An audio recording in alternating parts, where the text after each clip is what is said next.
You're listening to E-commerce Fastlane, the podcast show to help you build, manage, grow, and scale a successful and thriving company, powered by Shopify. Listen to real conversations with partners and subject matter experts as they share proven practical strategies, platforms, and the best Shopify apps to help you accelerate your business. The time is now for you to improve efficiencies, grow revenue, profit, and lifetime customer loyalty. Please welcome your host, startup founder and strategic advisor, Steve Hutt.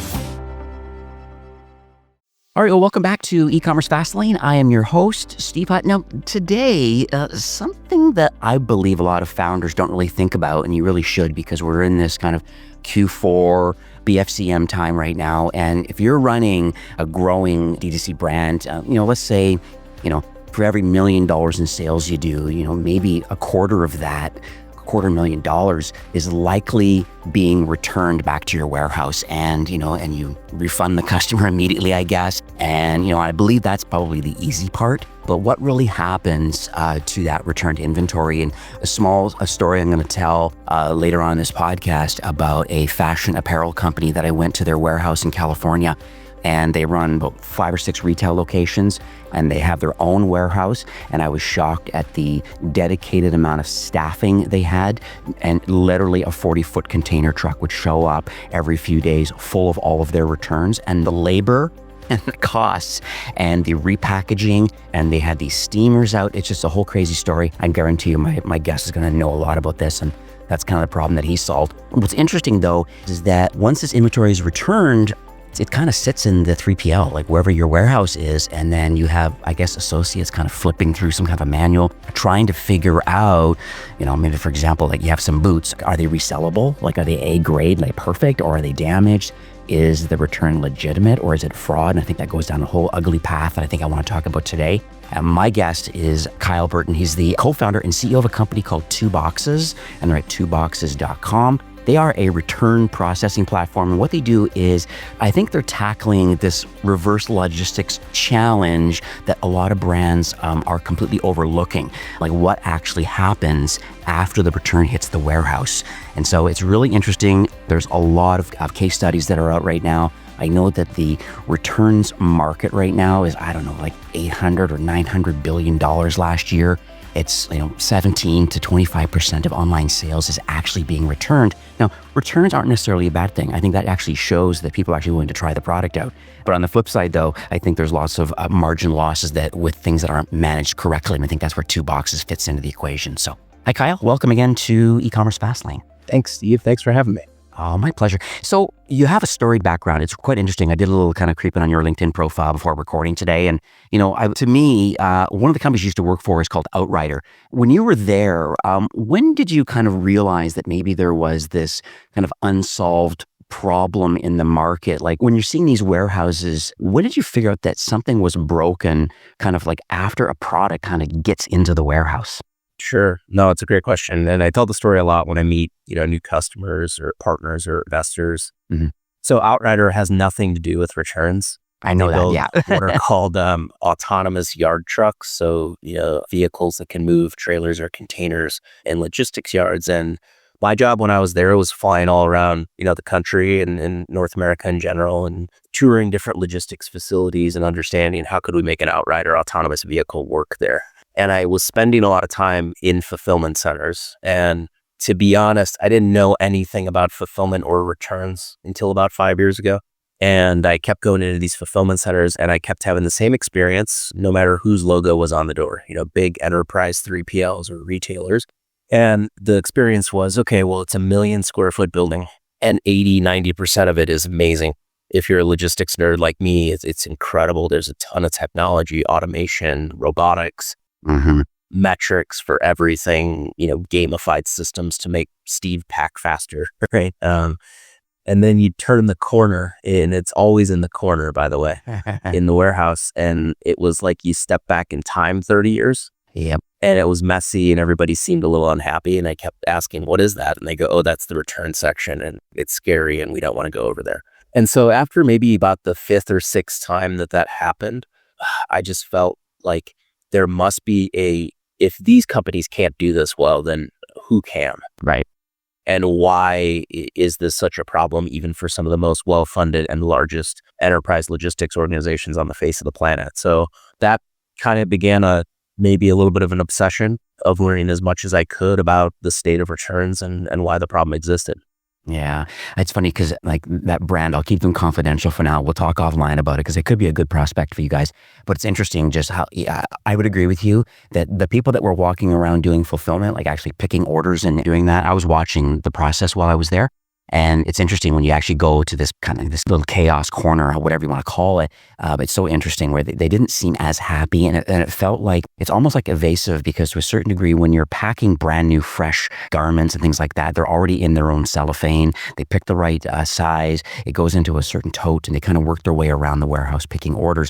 But then when you're coming into the warehouse in that corner with this container, it's just like they have to open them up. Someone's worn it likely already. A lot of times they're stained, they're wrinkled, they're not usable, and just trying to figure out, well, what do we do next? And you have to make some really intelligent decisions about, well, like who makes the decision about, is this sellable? Is it grade A? Is it grade B? Does it need to go another division? Do we sell this wholesale off to somebody else? It gets really crazy. And I've seen this firsthand. So it's really interesting that you've kind of, I guess, are assisting to solve that problem. One thing that I think about, I think it's a great question for you, is that I think there are kind of like other kind of hidden costs that, and maybe even invisible costs that go along with all of these returns. Like let's say 20-25% of returns are happening for a brand. Can you talk about maybe some of these other cost buckets that you believe that maybe some of these founders or marketers are actually not thinking about once the return hits their warehouse? Oh, sure. So the way I like to frame this is that there's sort of the first order effect of the return cost. Right. So if you're a merchant and, Steve comes to your store and buys something and for whatever reason doesn't meet his expectations and he sends it back, you're paying for, typically you're using what's called a returns merchandise authorization provider or an RMA provider. These are companies like Narvar, Loop, Happy Returns, many more. And they will, charge you to effectively create the customer experience for Steve to go to the website and have a great experience to, create a return or exchange and get a shipping label or a drop-off location and get it back. Then you're paying for the transportation to get the item back. Then once it hits the warehouse, you're going to pay either your own team or you're going to pay a 3PL, typically a variable rate, to process that inventory. Now, processing that inventory, what that really means is you got to open every individual box or package. You have to confirm, did Steve send back the right item? You have to condition grade it. Then you have to decide what to do with it. And typically, in almost every scenario, you have to log the information about what happened in some way. Most of that information is logged, frankly, in Google Sheets, in my experience, or locally saved Excel files. And so there's real costs of paying your warehouse labor. Your inventory is tied up in transit. You're paying to move that product. You're paying to initiate the return. Those are sort of your first order costs, right? Where I think a lot of brands really miss the boat, in my opinion, the real opportunity in returns is that returns are inventory, right? So first and foremost, managing your inventory is critically important to the profitability of a brand, right? And so let's say that a unit of inventory comes in and it's processed too late to be restocked, or somebody makes the wrong decision and puts the item in the donation bin instead of returning it to stock. Or even worse, actually, in a lot of cases, somebody puts an item back to stock that should not have been. And then Steve gets a damaged item. Right. Mm-hmm. Think about the costs involved with having to repurchase inventory that was mistakenly thrown away or donated. Think about the costs of paying tariffs on that inbound inventory. Think about the cost of sending Steve a damaged item. And then now Steve is going to create a return and potentially never buy from your brand again. And you're going to pay outbound shipping and all those inbound return costs that we just talked about. Yeah. Having a bad returns process can drive a significant impact on margin.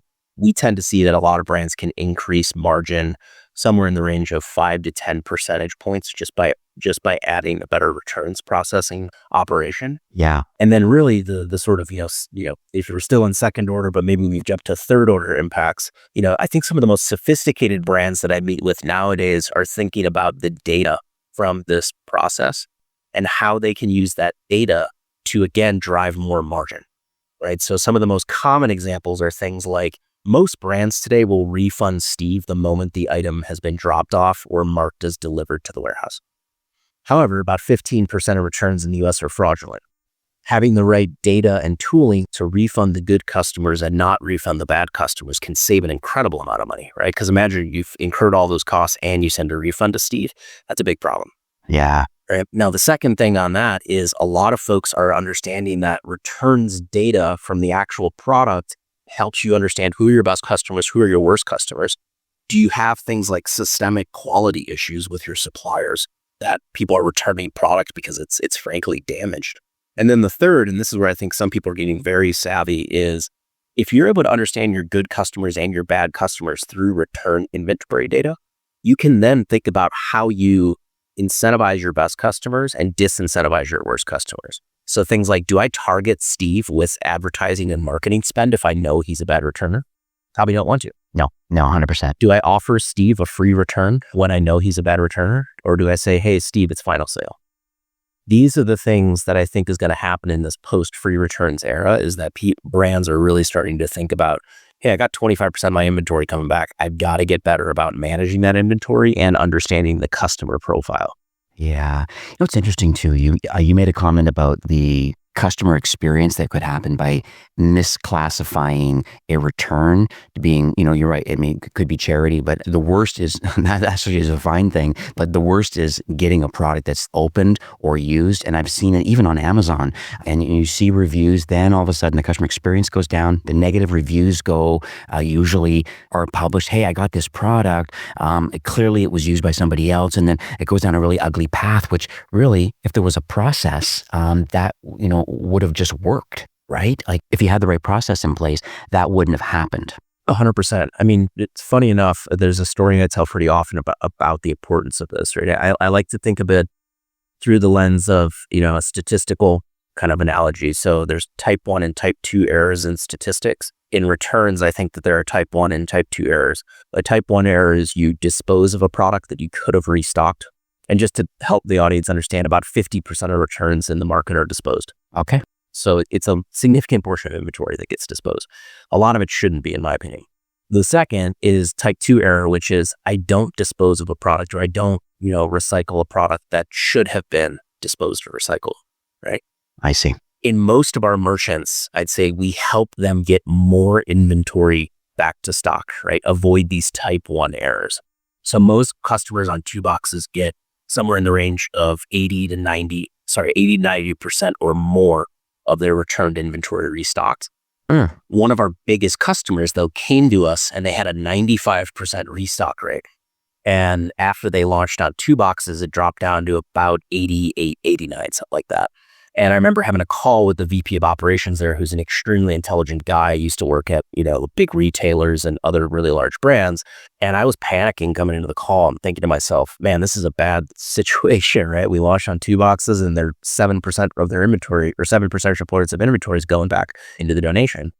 And he goes, no, this is a great outcome. He said, because we didn't have a good feedback loop between our 3PL and our team on product quality, and we couldn't help them understand good versus bad and implement that in an easy to understand methodology in the facility, we were putting way too much inventory back to stock that we would never want to send to a customer. And that's a huge, huge problem. And it spreads massive reviews of, hey, I bought a $350 pair of footwear and it was damaged. It's a terrible experience, right? So it's a very difficult thing to do well if you don't have the right tools. But if you have the right tools, you can create a wonderful returns experience for your customers, for your 3PL, for your internal staff as well. Wow, that's amazing. I was doing more research too, and I noticed you have this this series, and it's called "Shit People Return," and I think it's hilarious. I think there's some really interesting. I watched a couple videos. There are some pretty wild fraud cases. I want to talk about this, because empty boxes. I think somebody shipped a brick. There's even like counterfeit swaps and things and damaged goods, all that kind of stuff. Can you talk a bit about like that show itself, and was there anything surprising that kind of like that revealed itself by this series? That's kind of part one of that question, and then I'm curious about this feature you have called the ship back feature, and how brands maybe they're, I guess, combating a lot of this unfortunate fraud that's happening. Sure. Fraud's something that when we started the company, we didn't even know that much about. I mean, again, I'm the first to admit that my co-founder Evan and I, we didn't know really anything about returns, if we're being honest, before we started the company. But he's the best product person I've ever worked with by far, and lucky to have him as a co-founder. And we both learned pretty quickly. And so we identified pretty darn quickly that fraud was a massive problem. And I'd say, I think in terms of, things that have surprised us, I think it's surprising to me that just the creative ways that people come up with to defraud brands. And then I think the other thing that's very surprising to me is I think there's a perception in the market that fraud is sort of a onesie-twosie issue, right? That it's a lot of bad apples that like Steve just buys and returns a lot, and he does this individually just to get free clothes, right? Or rent clothes. And actually, I think the problem is much larger than that. From our perspective and the data that we see, this is actually organized, individuals and groups that are effectively running businesses. Right. By stealing inventory from brands and selling it through infinite marketplaces or channels that exist today. Even to add to that, it's like even like and I've had a lot of these fraud people on, like as far as like the payment gateways are concerned. And it's so interesting, even like the porch pirates, there's organized crime around that, and like the hundreds of millions of dollars that are stolen. Literally, you wonder if there's organized crime through DHL and through FedEx and whatnot. I mean, I don't want to throw people under the bus, but it's so interesting where something gets dropped off and all of a sudden a buddy of his knows that and tips him off that it's time to swoop by and pick up the package. And that we've seen even in our own neighborhood, like late at night, a guy go by with a bike and a trailer on the back and just kind of sees if there's anything on anybody's porch that was, delivered at night and throws it in the back of his bike and just continues on. Yeah, so I think the fraud problem is pervasive, and it's pervasive because, I could go on a whole diatribe of reasons why I think it is pervasive, but I'll spare everybody. Yeah. But I think the good news, the silver lining in all this, and in my opinion, is, that it's actually not that hard to combat. And what I mean by that is, fraud, just to put it in perspective, returns fraud is growing 4 times faster right now than e-commerce sales. Just to show, the audience how fast this is growing. It's a over $100 billion problem a year in the United States alone. The good news is that most brands are so bad at preventing themselves from being defrauded that once a fraudster identifies you as a brand that's not a super easy target, they move on. Right. Because there's plenty of other fish in the sea, right? So that's one of the biggest things I would say to brands is, first off, most merchants, when I meet them, they say, we don't have a fraud problem. Mm-hmm. I go, are you sure? And I think pretty quickly you can tease out with most merchants that somewhere in the range of like low, kind of like 2 to 3 percentage points of your returns are fraudulent or abusive. You're, 10 to 15% or more, especially when you get into like higher value, higher price point, like more branded merchandise. That's where people go after it because it's more desirable. Right.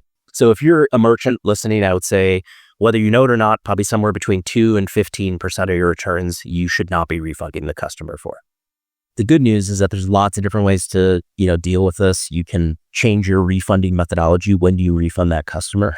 You can change your refund policies.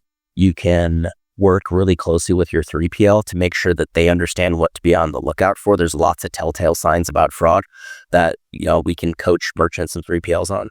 So it's really, you don't have to totally boil the ocean and come up with crazy software-driven approaches. There are lots of different great tools out there that can help you with this, including 2 boxes. But honestly, sometimes just a little bit of focus on the problem can go a long way. What's interesting is and you bring up a good point there. Like, what sort of questions do you think a brand should ask their 3PL maybe during this whole vetting process to kind of understand? Because I feel that most 3PLs are more optimized for like outbound fulfillment, not necessarily returns. I know you mentioned like Happy Returns and Loop and Narvar and whatever. These are all great kind of like customer experience kind of front end things, and the process is all there. But you kind of more solve okay, now it's landed in the warehouse. Let's analyze this with data and make some decisions about what to do. I know there's some policy changes that can happen with returns, and I appreciate that part of it. But what questions can somebody ask their 3PL so that maybe it's managed better with either other tools or with 2 boxes? Sure. So I'm a big believer that a lot of the finger pointing between 3PLs and brands, right? Because I think it's a pretty, yeah, it's a pretty common trope in the industry of like brands say like, I've never met a 3PL that I liked, right? I think a lot of it is just number one, misalignment of expectations. Okay. 3PLs, they're I'm a big, we serve 3PLs mostly. We do serve merchants directly as well, but in 90% of cases, the 3PLs are our paying customer. And, I'm maybe a little biased, but I think 3PLs show up to work every day trying to do a good job. And I think the hard thing is if you as a brand aren't giving them very specific instruction and expectations, they're not going to meet it. And I think the reasons that they're not going to meet it are number one, they're very focused on outbound, right? They want to make sure they get your orders out on time, in full, with high quality. Mm-hmm. And so, they don't focus at just definitionally by volume as much on returns. The second thing is returns are just hard. Like when we started the company, I tell this not to pat myself on the back, but just to make a point. We started the company, my co-founder and I actually process returns by hand in real warehouses to learn. And it's a hard job. I mean, it's super vague. There's not a lot of great instruction. There's not great tooling. You're usually in some hot warehouse. It's just not a really fun job. And so most people are just going to default to making the best decision that they can. So the number one thing that I would tell brands is give 3PLs an honest set of expectations. How much volume do you think you're going to have returned? Like if you can forecast growth in those volumes, as much as possible, that's super helpful. Give them clear expectations on what you want to have happen to your merchandise. If you don't have a documented SOP with your 3PL, they will not follow it. And even if you do, they probably still won't follow it 100% to the letter of the law all the time. Right. And I think what's really important is I see a lot of SOPs, and this is not to point a finger at brands. I see a lot of SOPs written by people who work at brands that frankly know nothing about how warehouses work. And that's totally to be expected, right? When you start a new brand, there's probably like 5-10 people in the brand. When you get to some real product market fit and you don't know that much about operations because you're a brand builder. But I would say really important thing I tell people all the time is go into the facility, right? See like the instruction that you're giving them, see what it makes them do, right? Because I see a lot of people at brands write SOPs for returns where they say, oh, it'd be really awesome if they could do X, Y, Z. And they don't realize the strain, the cost that it puts on the warehouse for, in a lot of cases, pretty limited upside. So I think put yourself in the operator's shoes, see what you're asking them to do, and be a partner in the solution. And I think you'll have a much, much better relationship and better outcomes. What's interesting right now, we're kind of in this busy period, this busy season right now, this Q4, depending when this is being released. But, maybe we're kind of post BFCM right now, but we're still in the holiday times right now. It's an interesting time right now.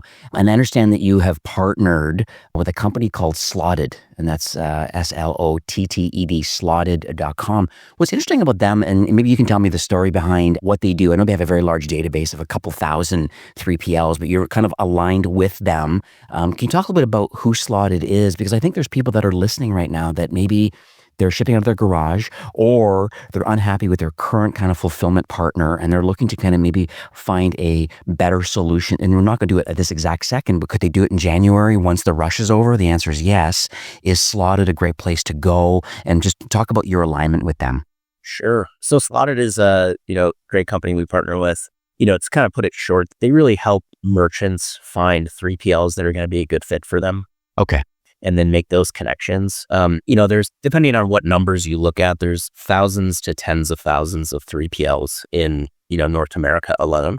And I'm stealing this from one of our advisors who says that, finding the right 3PL is like finding the right partner in life, right? Your husband or wife or a partner or whatever it might be.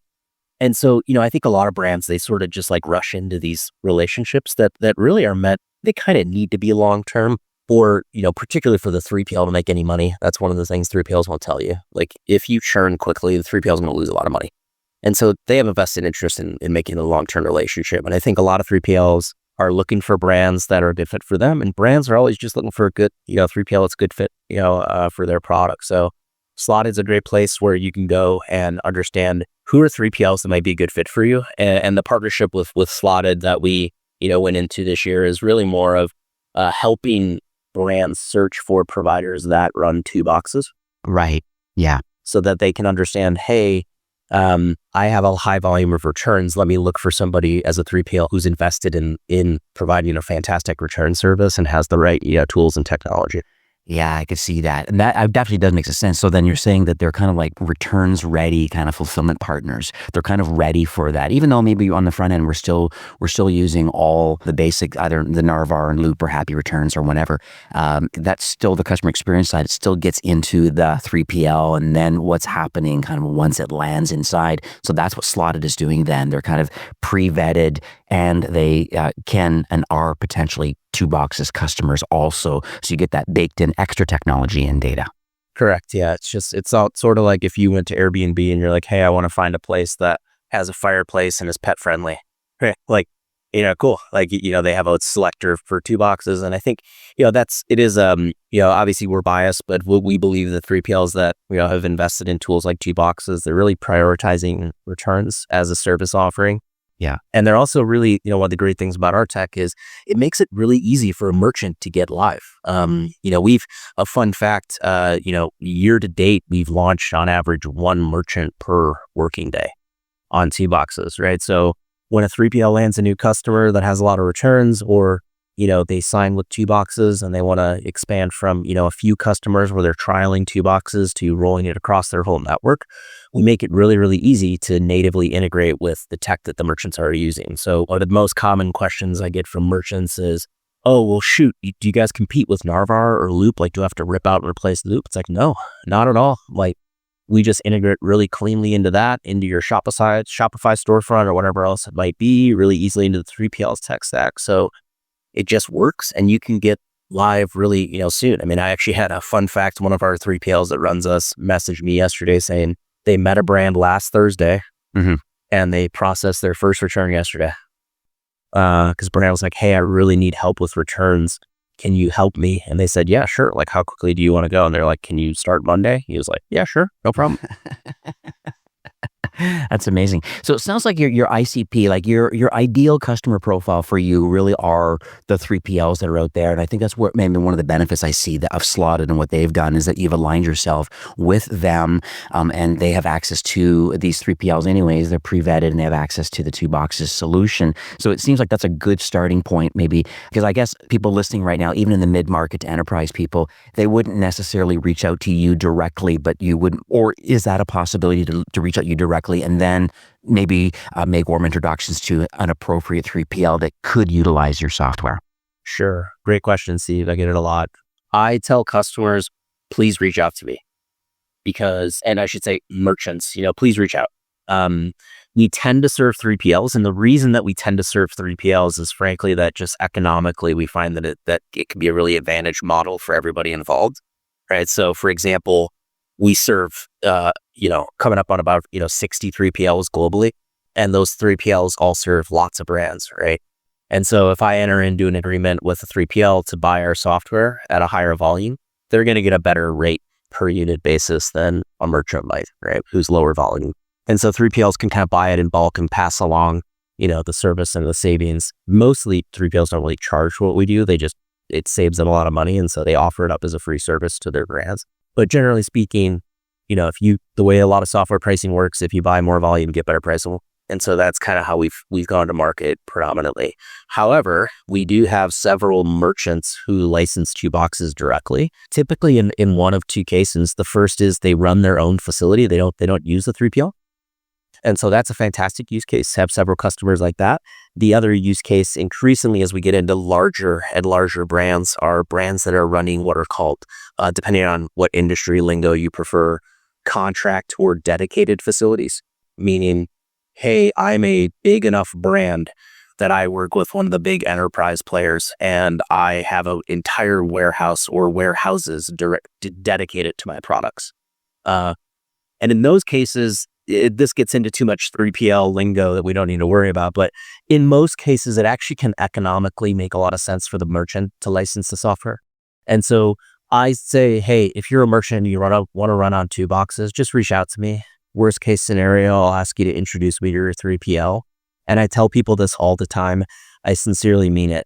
I obviously want 2boxes to do well, but I really want to help merchants at the end of the day because I think if merchants don't win, then nobody in the industry wins. And so if you just have questions or concerns or want advice, always feel free to reach out to me on LinkedIn and I'm happy to connect. Yeah, that's amazing. So what I'll do is I'll make sure I put all those details in the show notes about kind of next steps. Certainly you can go to twoboxes.com directly. How should people get a hold of you directly? Is there an email or through a contact form on the website? Sure. So a few different ways to do it. I'm pretty active on LinkedIn, so feel free to reach out to me there. My email is not hard to find. It's actually in my LinkedIn profile if you look hard enough, but it's kyle@twoboxes.com. And then, yes, we do have a lead form on the website. So if you want to come in and give us some information, that always helps us to route your request internally. But, if nothing else, just reach out to me. It might take me a few days to respond, but I try to respond to everybody who reaches out.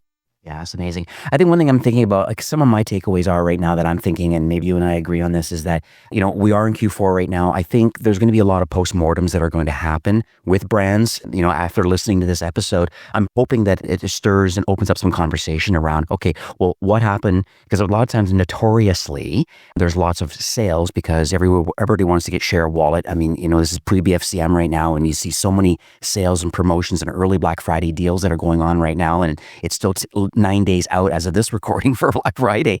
And so everybody's trying to get share of wallet. But I think in the end, it's like, okay, sales are up, margin's going to be down for sure because of the CAC and all other things that are going on in the marketplace right now. And just the competition that's out there.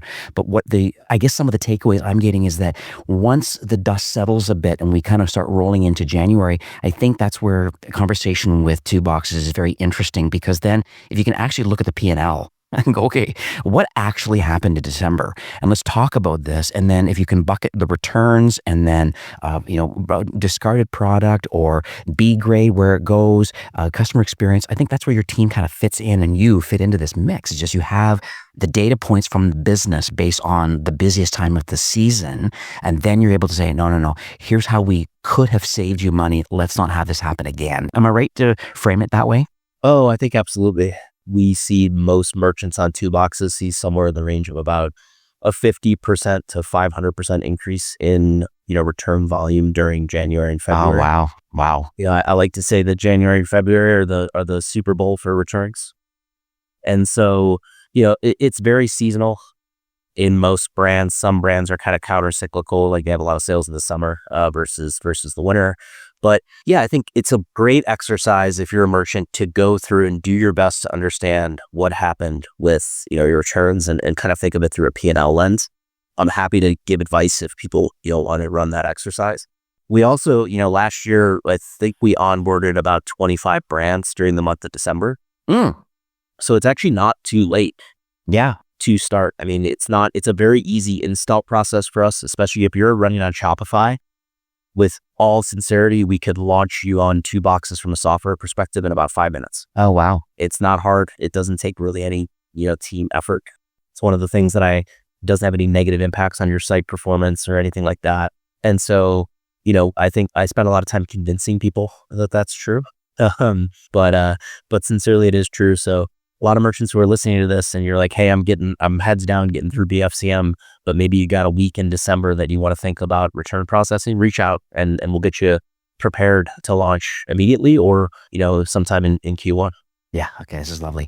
All right, Kyle, thank you so much, number one, for being flexible for recording today. Of course. Everybody's time is precious and I really appreciate that. I want to wish you continued success. Thank you for solving a very unique challenge. It's a glaring challenge that maybe some people know about and others don't. And that's what kind of the reason why I had you on the show today. I want to make sure that we've educated people that there is a significant customer experience and margin loss. But then there's the upside through your software and through, the associated kind of 3PLs that you partner with. So I want to wish you continued success and thanks again for recording today. Thanks so much, Steve. Really appreciate you having me. All right. Have a great afternoon. Well, that's it for today's episode. I'd like to thank you personally for being a loyal listener of E-commerce Fastlane. It's my hope that this podcast is offering you a ton of value through growth strategies, tactics, and exclusive insider tips on the best Shopify apps and marketing platforms, all with my personal goal to help you build, manage, grow, and scale a successful and thriving company powered by Shopify. Thanks for investing some time today and listening to the show. I'm so proud and excited that you have a growth mindset and are a constant learner. I truly appreciate you and your entrepreneurial journey. Enjoy the rest of the week and keep thriving with Shopify.